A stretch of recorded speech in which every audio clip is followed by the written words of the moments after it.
नमस्कार, मैं पप्पू कुमार यादव, सहायक प्राध्यापक संस्कृत, महिला कॉलेज चाईबासा, कोल्हान विश्वविद्यालय झारखंड। आज हम लोग मेघदूत काव्य के पूर्व मेघ के एक श्लोक का अध्ययन करने जा रहे हैं। यह श्लोक मेघदूत काव्य के पूर्व मेघ के श्लोकों में 31वें श्लोक के बाद और 32वें श्लोक के पूर्व प्राप्त होता है। मेघदूत की प्रकाशित किन्हीं किन्हीं पुस्तकों में यह श्लोक उत्तर मेघ के 13वें श्लोक के रूप में भी प्राप्त होता है, जिसका कारण मैं इस श्लोक को समझने के बाद अंतिम में बताऊंगा, क्योंकि बिना इस पूरे श्लोक को समझे यह निर्णय कर पाना कठिन है कि क्यों इस श्लोक को उत्तर मेघ में भी किन्हीं किन्हीं पुस्तकों में पाया जाता है। फिर भी जो भी हो, इस श्लोक की क्रम संख्या मैंने इसलिए नहीं कही क्योंकि इस श्लोक को प्रक्षिप्त श्लोक माना गया है, अर्थात इस श्लोक की रचना महाकवि कालिदास के द्वारा नहीं की गई है, किन्हीं अन्य के द्वारा बाद में इसे जोड़ा गया है, ऐसा माना जाता है। महाकवि कालिदास की रचनाओं पर टीका लिखने वाले टीकाकारों में सर्वप्रसिद्ध टीकाकार मल्लीनाथ के द्वारा भी इस श्लोक को प्रक्षिप्त श्लोक ही माना गया है। फिर भी जो भी हो, आज यह श्लोक मेघदूत की प्रकाशित सभी पुस्तकों में प्राप्त होता है, अतः इस श्लोक का अध्ययन हम लोग अवश्य करेंगे। इस श्लोक के पूर्व जिन श्लोकों में वर्णन आया है वह उज्जैनी का वर्णन है। वह उज्जैनी जो अवंती देश की राजधानी है, जिसका दूसरा नाम विशाला और अवंतिका है। जिस देश की वह राजधानी है वह देश है अवंती, जिसका राजा कभी प्रद्योत हुआ करता था, जिसकी पुत्री वासवदत्ता एक दिन अपने स्वप्न में वत्सराज उदयन को देखती है और उस पर मोहित होकर अपने प्रेम संदेश को वहां तक पहुंचाती है किसी तरह, और वह वत्सराज उदयन इस प्रद्योत की पुत्री वासवदत्ता को हर ले जाता है। ये भी कथा को हम लोग पूर्व के श्लोक में देख चुके हैं। ऐसे कथा जानने वाले उस उज्जैनी में पाए जाते हैं लोग। उस उज्जैनी के विषय में ये भी हम लोग जान चुके हैं कि उस उज्जैनी में कभी राजा प्रद्योत का स्वर्णमयी ताल वृक्षों से युक्त वन हुआ करता था। वहां की सेनाओं में ऐसे हाथी हुआ करते थे जो अपने मदता के कारण, अधिक मद होने के कारण खंभों को उखाड़कर कई दिन तक घूमते रहते थे। उस उज्जैनी की समृद्धि, संपन्नता, आत्मनिर्भरता, उत्कृष्टता, सौंदर्यता, इन सभी के विषय में भी हम लोग कुछ देख चुके हैं, जिसमें से उस उज्जैनी की समृद्धि के विषय में एक श्लोक आया हुआ है, जिसमें यह बताया गया है कि वह उज्जैनी इतनी संपन्न है, इतनी शक्तिशाली है, इतनी वहां आत्मनिर्भरता है, इतनी पूर्णता है कि लोग किसी भी प्रकार से कमी महसूस नहीं करते हैं। वहां किसी प्रकार की कोई कमी नहीं है। वहां के बाजारों में कोई छोटी मोटी वस्तु नहीं बिका करती है। वहां के बाजारों में जो बिकने वाली वस्तु है वो हैं रत्न आदि, हार आदि, जिन रत्नों में बहुमूल्य रत्नों से, महारत्नों से जड़ित हार होते हैं, जिन रत्नों में सीपी होते हैं, मरकत मणि होते हैं और शंख होते हैं, सुक्ति होते हैं, और वे रत्न वहां के दुकानों में असंख्य रूप से, करोड़ों रूप से ऐसे सजे होते हैं, जिनको देख करके ऐसा लगता है मानो समुद्र अब रत्न के बिना ही रह गया है। जो समुद्र रत्नों का खान हुआ करता था, रत्नाकर हुआ करता था, वह समुद्र लगता है केवल अब जल मात्र वाला ही रह गया है। इतनी समृद्ध वह उज्जैनी थी, क्योंकि ऐसा लगता है मानो समुद्र का सारे रत्न आभूषण आदि, सीपी शंख आदि इसी उज्जैनी में आ गए हैं। ये भी वर्णन हम लोग देख चुके हैं। अब इस श्लोक में जो वर्णन आया है वह यह है कि वहां की सैन्य व्यवस्था कैसी थी, वहां की सैन्य शक्ति कैसी थी। पूर्वकालिक प्राचीन कालिक सैन्य व्यवस्था में, सैन्य शक्ति में हाथी होते थे, घोड़े होते थे और वीर योद्धा होते थे। तो उस उज्जैनी की सैन्य में, सैन्य शक्ति में घोड़े कैसे होते थे, हाथी कैसे होते थे और वहां के योद्धा कैसे होते थे, इसका वर्णन ही इस श्लोक में आया हुआ है। तो आइए सबसे पहले उस श्लोक को पढ़ते हैं, उसके बाद उसके पदों के अर्थों को समझते हुए पूर्ण श्लोक का अर्थ हम लोग समझेंगे। पत्र श्यामा दिनकरः यस्पर्धिनो यत्र वाह शैलोदग्रास्त्वमिव करिणो वृष्टिमन्तः प्रभेदात् योधाग्रण्यः प्रतिदशमुखं संयुगेतस्थिवांसः प्रत्यादिष्टाभरणरुचयश्चन्द्रहासव्रणाङ्कैः। इस श्लोक में प्रथम पद में जो आया हुआ है पत्र श्यामा, किन्हीं किन्हीं पुस्तकों में उसके स्थान पर पाठांतर के रूप में, पाठ भेद के रूप में शस्पश्यामा यह पद भी पाया जाता है। अर्थात पढ़ेंगे तो शस्पश्यामा दिनकरः यस्पर्धिनो यत्र वाह शस्पश्यामा दिनकरः यस्पर्धिनो यत्र वाह शैलोदग्रास्त्वमिव करिणो वृष्टिमन्तः प्रभेदात् योधाग्रण्यः प्रतिदशमुखं संयुगेतस्थिवांसः प्रत्यादिष्टाभरणरुचयश्चन्द्रहासव्रणाङ्कैः। अब इस श्लोक में आए हुए पदों को देखते हैं एक बार। प्रथम पद है पत्र श्यामा, यानी पत्रम इव श्यामा या पत्राणि इव श्यामा। श्यामा यानी श्याम का अर्थ होता है कृष्ण वर्ण, काला रंग या गहरा हरा रंग भी होता है। तो पत्रम इव श्यामा यानी पत्र के रंग के जैसा श्याम, यानी हरे रंग का। और दूसरा जो इसके स्थान पर पद आया है शस्पश्यामा, सस्पम इव श्यामा, सस्पश्यामा, सस्पम सस्पम सस्पम कहते हैं अभी नई नई उगी हुई घास को सस्पम कहते हैं। तो उस नई नई उगी हुई घास के समान श्यामा यानी श्याम रंग के, गहरे हरे रंग के जो हैं वे। आगे ये विशेषण के रूप में है ये पद। आगे है दिनकर हयस्पर्धिनो, दिनम करोति इति दिनकरः, अर्थात सूर्य। दिनकर सूर्य का अर्थ है, सूर्य के लिए आया है। तो दिनकरस्य हयः, दिनकर हयः, हयः का अर्थ होता है घोड़ा।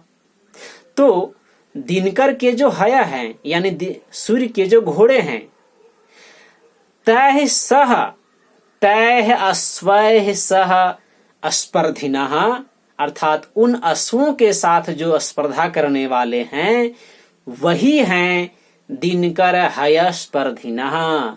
स्पर्धिनः यानी स्पर्धा करने वाले, मुकाबला करने वाले, अपने आप को तुलना करने वाले। तो इसका अर्थ हो जाएगा दिनकर हय स्पर्धिनः का कि सूर्य के घोड़ों के साथ स्पर्धा करने वाले। बहुवचन है स्पर्धिन, स्पर्धिनौ, स्पर्धिनः। स्पर्धिन का बहुवचन का रूप है, यानी सूर्य के घोड़ों के साथ स्पर्धा करने वाले।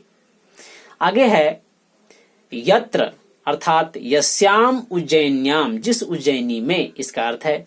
आगे है वाहाह, वाहाह का भी अर्थ घोड़ा ही होता है। आगे वाह का अर्थ घोड़ा, वाहाह यानी बहुवचन वाह का है, वाहाह यानी घोड़े। आगे है शैलोदग्रास त्वमिव, शैल का अर्थ होता है पर्वत और उदग्र यानी उन्नत यानी ऊंचा। तो शैलोदग्राह, शैलोदग्राह जोड़ त्वम इव, संधि है यहाँ। तो शैलोदग्राह का अर्थ हो जाएगा शैल के समान उदग्र यानी शैल के समान उन्नत, यानी पर्वत के समान जो उन्नत है, ऊंचा है, तो पर्वत के समान ऊंचा इस पद का अर्थ हो जाएगा शैलोदग्राह का। आगे है त्वमिव यानी तुम्हारे समान, यानी तुम मेघ के समान। अगला शब्द है करीनो, अर्थात ये शब्द है करीनः। करीन शब्द है, करीन का अर्थ हाथी होता है, करीन, करीनो, करीनः। यहाँ है करीनः यानी हाथी, बहुवचन के रूप में है, प्रथम बहुवचन हाथी या हाथी लोग। आगे है दृष्टिमंत, वृष्टिमंतः। वृष्टिमंतः, वृष्टि शब्द में मतु प्रत्यय लगा हुआ है, वृष्टिमत बना यानी वृष्टि करने वाला। और जब मतु प्रत्यय लगता है तो उसका रूप सातों विभक्ति तीनों वचन में चलने लगता है। तो वृष्टिमत का बनेगा वृष्टिमान पुल्लिंग में, और वृष्टिमान, वृष्टिमंतो, वृष्टिमंतः, वही है यहाँ वृष्टिमंतः यानी वृष्टि करने वाले। आगे है प्रभेदात। प्रभेद का अर्थ होता है मद, तो इसका हो जाएगा मदात यानी मद के कारण। मद से, हाथियों का मद होता है जब उनकी युवावस्था होती है, उस युवावस्था में मद रहता है, अर्थात गर्व, अहंकार, एक शक्ति का, जिसके कारण से वो मद उसके गंड स्थल से, माथे से चूते भी रहता है। और वही मद के कारण, अहंकार के कारण, शक्ति के कारण, इसका अर्थ हो जाएगा प्रभेदात का। आगे है योधाग्रण्यः, अर्थात योध का अर्थ होता है योद्धा, और योधासु अग्रण्यः, योधाग्रण्यः, योद्धाओं में जो अग्रणी हो, आगे हो, उत्तम हो, श्रेष्ठ हो, उस श्रेष्ठ योद्धाओं को, उन श्रेष्ठ योद्धाओं को ही बोलेंगे योधाग्रण्याः। बहुवचन का रूप है योधाग्रण्याः, ग्रण्यः, योधाग्रण्यः यानी श्रेष्ठ योद्धा लोग। आगे है प्रतिदशमुखम यानी दशमुखम प्रति, इसका अर्थ हो जाएगा दशमुख का अर्थ है जिनके 10 मुख हैं यानी रावण, और प्रति दशमुखम यानी रावण के प्रति, यानी दशमुख के प्रति, रावण के प्रति, इसका यह अर्थ हो जाएगा। आगे संयुगे।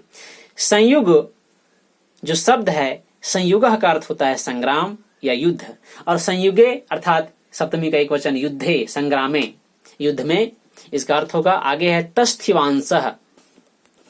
यह शब्द है तस्थिवान, तस्थिवत है, तस्थिवान यानी स्थित रहने वाला, और उसी का प्रथमा बहुवचन में तस्थिवान, तस्थिवंतो, तस्थिवांसः ये रूप बनता है। तो तस्थिवांसः यानी स्थित रहने वाले, खड़े रहने वाले। अगला शब्द है प्रत्यादिष्टाभरण रुचयः, जोड़ चंद्र हास व्रणांक है। 2 शब्द है, 2 पद है, यहाँ संधि किया गया है। प्रत्यादिष्टाभरण रुचयः जोड़ चंद्रहास व्रणांक है। इसमें से प्रथम पद प्रत्यादिष्टाभरण रुचयः, इसमें प्रत्यादिष्टा का अर्थ होता है, प्रत्यादिष्ट पद का अर्थ होता है तिरस्कृत करना या अस्वीकृत करना, और आभरण का अर्थ होता है आभूषण, और रुचि का अर्थ होता है शोभा, कांति या सुंदरता। तो रुचि का ही प्रथमा बहुवचन में रुचयः यानी आभरणानाम रुचयः, यानी आभूषणों की जो शोभा है उसको बोलेंगे, आभूषणों की कांति को बोलेंगे आभरण रुचयः। उसके बाद आभरण रुचयः कैसा, तो कहता है प्रत्यादिष्टाः, यानी प्रत्यादिष्टाः आभरण रुचयः, यानी जो तिरस्कृत कर दिए गए हैं, प्रत्यादिष्टाः तिरस्कृताः, आभरण रुचयः आभूषणों की कांति, यानी ऐसे लोग जिन लोगों के द्वारा आभूषणों की कांति भी तिरस्कृत कर दी गई है, वे स्वयं में इतने सुंदर लगते हैं जिनको आभूषणों की कोई आवश्यकता नहीं है, बिना आभूषणों के ही वे इतने सुंदर हैं। इसी के लिए कहा गया है कि प्रत्यादिष्टाभरण सूचयः, रुचयः, प्रत्यादिष्टाभरण रुचयः, यानी जिनके द्वारा आभूषणों की कांति को भी, आभूषणों की शोभा की को भी तिरस्कृत कर दिया गया है, वैसे लोग कौन है? आगे देखिए, चंद्रहास व्रणांक है, चंद्रहास व्रणांक है, चंद्रहासस्य व्रणांक है। चंद्रहास तलवार का नाम है, रावण के तलवार का नाम चंद्रहास है। चंद्रहास इसलिए उसका नाम पड़ा है क्योंकि वह, उसकी जो उज्ज्वलता है, इतना वो उज्जवल है, इतना उसमें चमक है, इतना स्वच्छ है कि चंद्रमा का वह उपहास करता है, अर्थात चंद्रमा से भी वह उज्जवल है, इसलिए उसका नाम चंद्रहास है। आगे है व्रणांक है, व्रण का अर्थ होता है घाव और अंक का अर्थ होता है चिन्ह।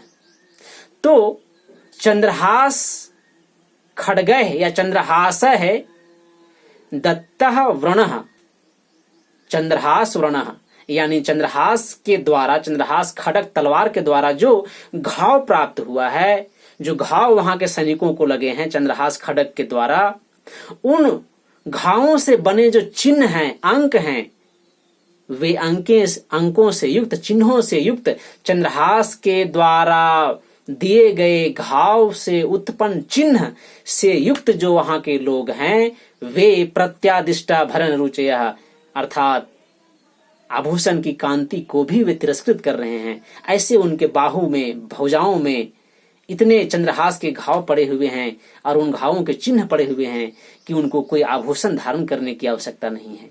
ऐसे लोग वहां उस उज्जैनी में हैं। अब हम लोग पूरे श्लोक का अर्थ समझते हैं। प्रथम चरण में है पत्र श्यामा दिनकर हयस्पर्धिनो यत्र वाहाः, यत्र वाहाः, यत्र जिस उज्जैनी में, यस्याम उज्जैन्याम वाहाः अश्वाः, यानी जिस उज्जैनी में घोड़े, पत्र श्यामाः यानी पत्रम इव श्यामाः या सस्पश्यामा, यानी जिस उज्जैनी में जो घोड़े हैं वे पत्र श्यामा हैं, अर्थात पत्ते के समान श्याम रंग के, यानी गहरे हरे रंग के हैं। जिस उज्जैनी में घोड़े हरे रंग वाले हैं और कैसे हैं? दिनकर हयस्पर्धिनः, अर्थात भगवान सूर्य के जो घोड़े हैं उनसे स्पर्धा करने वाले हैं। उस उज्जैनी के वे हरे हरे घोड़े इतने तेज से दौड़ते हैं, इतने तेज से वे चलते हैं, दौड़ते हैं, जो भगवान सूर्य के घोड़े से मुकाबला करते हैं, उनसे वे स्पर्धा करने वाले हैं। अतः यत्र वाहाः पत्र श्यामा दिनकर हयस्पर्धिनः, अर्थात जिस उज्जैनी में हरे रंग के घोड़े हैं और वे घोड़े अपने तेज गति के कारण सूर्य के घोड़े से स्पर्धा करने वाले हैं। इतना का हुआ। आगे है शैलोदग्रास्त्वमिव करुणो वृष्टिमन्तः प्रभेदात्। दूसरे चरण में कहता है कि यत्र शैलोदग्राः करिणः, यानी पर्वतों के, जिस उज्जैनी में पर्वतों के समान, शैलोदग्राः पर्वतों के समान ऊंचे ऊंचे, करिणः हाथी हैं, जिस उज्जैनी में पर्वत के समान ऊंचे हाथी हैं, और वे प्रभेदात यानी मद के कारण, अधिक मद होने के कारण, अर्थात अधिक यौवन अवस्था, अधिक उनके गंड स्थल में मद जमा होने के कारण, अधिक शक्ति होने के कारण, वे त्वम इव वृष्टिमन्तः, तुम्हारे समान वृष्टिमान हैं, अर्थात वर्षा करने वाले हैं। इसका अर्थ यह है कि वहां के हाथियों के द्वारा जब उनके गंड स्थल से, अर्थात मस्तक या कनपट्टी के समान से जो के पास से जो मद चूता है, वे मद इतने चूते हैं जैसे लगता है कि वृष्टि हो रही है। और उन चूते हुए हाथियों के मदों को देखकर ऐसा लगता है मानो मेघ के द्वारा वर्षा हो रही है, वृष्टि हो रही है। इसीलिए कहा है कि उस उज्जैनी में इतने शक्तिशाली, इतने समृद्ध, इतने मदयुक्त हाथी मौजूद हैं वहां के सेनाओं में, कि उन हाथियों के गंड स्थल से चूते हुए मदों को देखकर लगता है कि ये मेघ के द्वारा वृष्टि हो रही है। इसीलिए कहा गया है कि शैलोदग्राः करिणः प्रभेदात् त्वम इव वृष्टिमन्तः। आगे है तीसरे चरण में योधाग्रण्यः प्रतिदशमुखम संयुगे तस्थिवांसः, अर्थात योधाग्रण्यः, इसका अर्थ है योद्धाओं में जो अग्रणी हैं, योद्धाओं में जो श्रेष्ठ हैं, अर्थात श्रेष्ठ योद्धागण, उस उज्जैनी के जो श्रेष्ठ योद्धागण हैं वे संयुगे अर्थात रण क्षेत्र में, युद्ध में, प्रतिदश मुखम अर्थात रावण, लंकापति रावण के प्रति सामने, तस्थिवांसः स्थित रह करके, अर्थात जहाँ के श्रेष्ठ योद्धा संयुगे रण क्षेत्र में, युद्ध में, प्रतिदश मुखम रावण के सम्मुख, रावण के प्रति, रावण के सामने, रावण से तस्थिवांस स्थित रहते हुए, उस रावण से लड़ते हुए क्या करते हैं, आगे देखिए। आगे कहता है प्रत्यादिष्टा भरण रुचयस चंद्रहास व्रणांक है, अर्थात योधाग्रण्य, जिस उज्जैनी में श्रेष्ठ योद्धागण संयुगे रण क्षेत्र में, युद्ध में, प्रति दशमुखम यानी दशमुखम प्रति यानी रावण के प्रति, रावण के सामने, रावण के सम्मुख तस्थिवांस स्थित रहते हुए, उसके सामने युद्ध करते हुए, उससे मुकाबला करते हुए, प्रत्यादिष्टा भरण रुचयः यानी आभूषणों को तिरस्कृत करने वाले हैं। क्यों? इसके कारण में कहता है चंद्रहास वर्णांक है, यानी वे उस रावण के चंद्रहास वर्णांक है, यानी उस रावण के द्वारा, उस रावण के जो चंद्रहास खड्ग है, उस चंद्रहास खड्ग के द्वारा उन उज्जैनी के श्रेष्ठ योद्धाओं के भुजाओं में, शरीर में इतने घाव पड़े हैं, इतने घाव मिले हैं कि उन घावों से युक्त जो चिन्ह है, उन चिन्हों के द्वारा ही वे प्रत्यादिष्टा भरण रुचयः संति, यानी वे उन घाव के चिन्हों से, उन घाव के चिन्हों के कारण आभूषणों की शोभा को भी तिरस्कृत करने वाले हैं।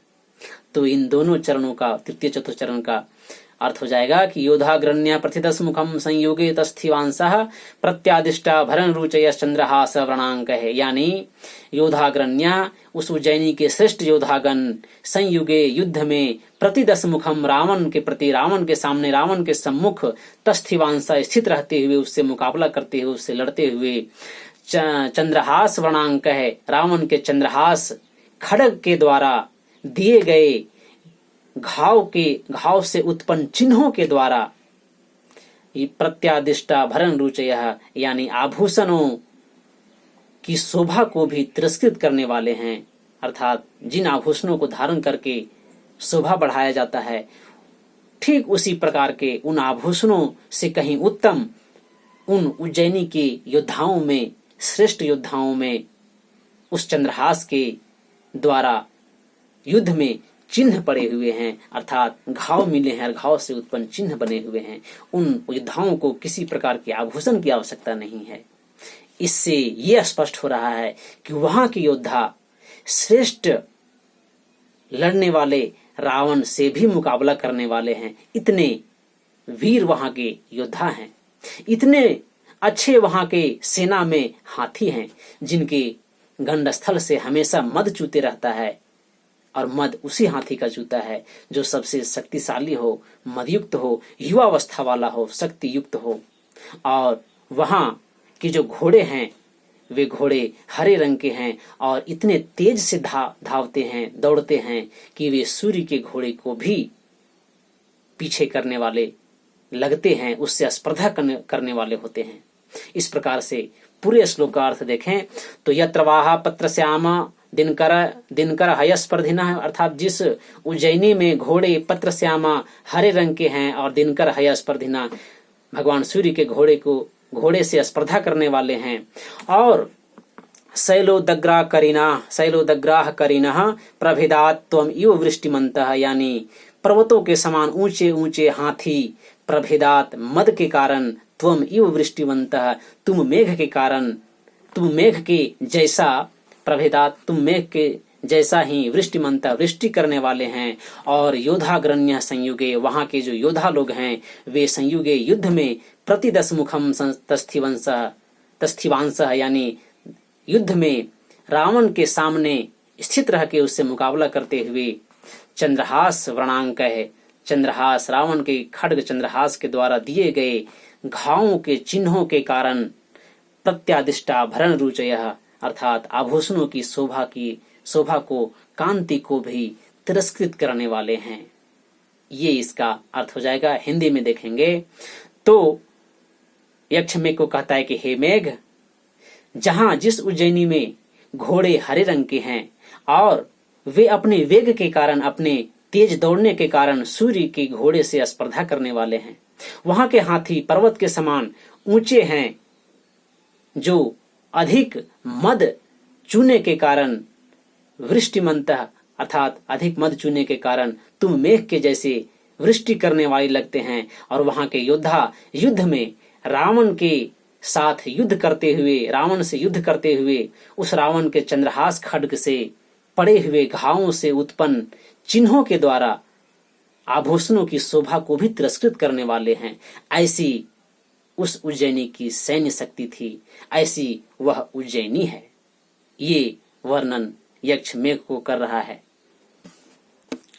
अब मैंने इस श्लोक के प्रारंभ में कहा था कि क्यों इस श्लोक को मेघदूत के उत्तर मेघ के 13वें श्लोक के रूप में भी किन्हीं किन्हीं पुस्तकों में पाया जाता है। इसका कारण यह है कि जो इसमें वर्णन आया है कि जहां के घोड़े हरे रंग के और तेज दौड़ने वाले सूर्य के घोड़े से स्पर्धा करने वाले हैं, जहां के हाथी पर्वतों के समान ऊंचे ऊंचे और अधिक मद चूने के कारण मेघ के समान वृष्टि करने वाले लगते हैं, और ये दोनों तो संभव है, लेकिन तीसरा जो बताया गया है कि जहां के योद्धा रावण के चंद्रहास खड्ग तलवार से पाए गए घावों से उत्पन्न चिन्हों से युक्त हैं, जो आभूषणों की शोभा को तिरस्कृत कर रहे हैं। यहां ये जो आई हुई है, एक शब्द जो आया हुआ है कि वे चंद्रहास, रावण के तलवार चंद्रहास से उनको उस खड्ग से उनको घाव मिला है। तो यहां ये संशय होती है कि उज्जैनी जो है वो पृथ्वी लोक की सामान्य नगरी है, वहां रावण कैसे युद्ध कर सकता है, रावण वहां कैसे जा सकता है, क्योंकि ये बाद की घटना है।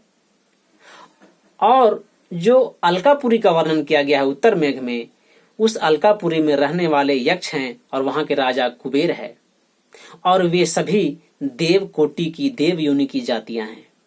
तो वहां संभव होता है कि देव योनि की जातियों के साथ रावण का युद्ध हुआ होगा।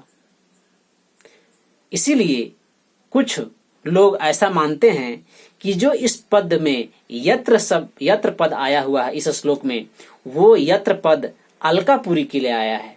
चूंकि रावण उस उज्जैनी में नहीं जा सकता, वह अलकापुरी में ही युद्ध कर सकता है उन देवताओं के साथ, देव योनि के जातियों के साथ, यक्ष के साथ, कुबेर के साथ, किंतु यहां उज्जैनी में नहीं आ सकता। इसीलिए कुछ लोग इस श्लोक को कुछ पुस्तकों में, कुछ विद्वान वहां रखते हैं अर्थात उत्तर मेघ में रखते हैं, और कुछ यहीं रखते हैं उज्जैनी की शोभा के वर्णन में इस श्लोक को इसी स्थान पर ही इसको स्थान देते हैं। किंतु दोनों स्थान पर इस श्लोक को प्रक्षिप्त श्लोक के रूप में ही माना गया है। फिर भी जो भी हो, सभी पुस्तकों में प्राप्त होने से यह श्लोक मान्य है, माना गया है।